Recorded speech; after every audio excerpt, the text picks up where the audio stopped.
ఇప్పుడు మనము ఎలా ఇన్సర్ట్ చేస్తున్నాం అనేది చూద్దాం అనమాట. ఇది ఒక బాక్స్ లాగా ఉంటుంది. మనం ఏదైనా ఒక బాక్స్‌లో మనం థింగ్స్ పెట్టాలన్నా ఒక సైడే పెడతాము. మళ్ళీ నెక్స్ట్ ఆ థింగ్స్ తీసేయాలన్నా గానీ ఒక సైడ్ మాత్రమే తీసేస్తాం అనమాట. అందుకని దీన్ని ఏమంటామంటే ఇన్సర్షన్ కూడా ఒక సైడే జరుగుతుంది.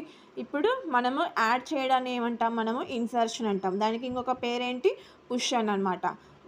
దానికి పుష్ అనే పేరని అంటాం అనమాట. మళ్ళీ యాక్సెసింగ్ ఎలిమెంట్ అని కూడా అంటాం. అంటే ఏంటి, ఇందులో మనకి ఎలిమెంట్స్ని యాడ్ చేస్తున్నాం కాబట్టి దాన్ని ఏమంటాము, యాక్సెసింగ్ అని కూడా అంటాము. అంటే ఇంకా మనం ఏదైనా వస్తువులు అనేది మనం ఒక బాక్స్లో ఉంచాము అంటే మనము స్టోర్ చేస్తున్నాం అనమాట. దాన్ని ఏమంటాం, ఇంకొక పేరు కూడా మనకి స్టోరింగ్ అని కూడా అంటాం. ఈ పదాలు అనేవి మనం జాగ్రత్తగా గమనిస్తూ జాగ్రత్తగా గుర్తుపెట్టుకోవాలన్నమాట. ఈ పదాలు అనేవి మనము జాగ్రత్తగా గుర్తుపెట్టుకుంటే మనం ఈజీగా ఈ సబ్జెక్ట్ అనేది రాయొచ్చు అనమాట. ఇప్పుడు మనం ఏం చేస్తున్నాం, మనకి ఒక ఎలిమెంట్ని ఇన్సర్ట్ చేయడానికి మనకి గ్యాప్ ఉందన్నమాట.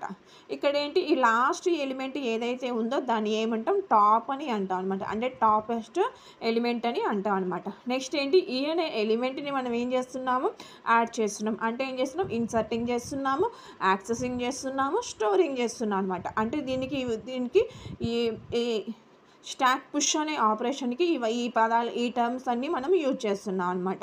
నెక్స్ట్ ఏం చేస్తున్నాం, ఇక్కడ మనము ఆల్రెడీ ఈ అనే పదాన్ని మనము యాక్సెస్ చేసాం కాబట్టి ఇప్పుడు మనకి మొత్తము స్టాక్ అనేది ఫుల్ అయిపోయింది అనమాట. ఇప్పుడు ఏం చేస్తున్నాము, మనము డిలీట్ అనే ఆప్షన్ గురించి తెలుసుకున్నాం. For deleting elements in stock we use operation pop అనమాట. మనం ఏమని పిలుస్తాం, మనము పాప్ అని పిలుస్తాం అనమాట. పాప్ అని పిలుస్తాం అనమాట. అప్పుడు స్టెప్స్ ఫర్ యూజింగ్ పాప్ ఆపరేషన్కి మనం ఏం యూజ్ చేస్తామంటే, ఫస్ట్ పాప్ ఆపరేషన్ అంటే ఏంటి, డిలీటింగ్ ఎలిమెంట్స్ అంటే ఏంటి, మనకి డిలీటింగ్ ఎలిమెంట్స్లో మనకి స్టాక్ అనే ఆపరేషన్లో మనకి ఏమైనా ఎలిమెంట్స్ ఏమీ లేకపోతే, మనకి ఎలిమెంట్స్ ఏమి లేవు కాబట్టి నాకు ఇంకా డిలీషన్ చేయడానికి అవసరం లేదనమాట. అంటే ఇప్పుడు బాక్స్లో మనకి ఏమీ లేకపోతే మనం అందులో నుంచి ఏమి తీసేయలేము కదా. అలాగే మనకి ఇక్కడ స్టాక్ అనే ఆపరేషన్లో కూడా మనకి ఏమి ఎలిమెంట్స్ అనేవి లేకపోతే మనము తీసేయలేమన్నమాట. ఇక్కడ మనకి స్టెప్ చూద్దాం.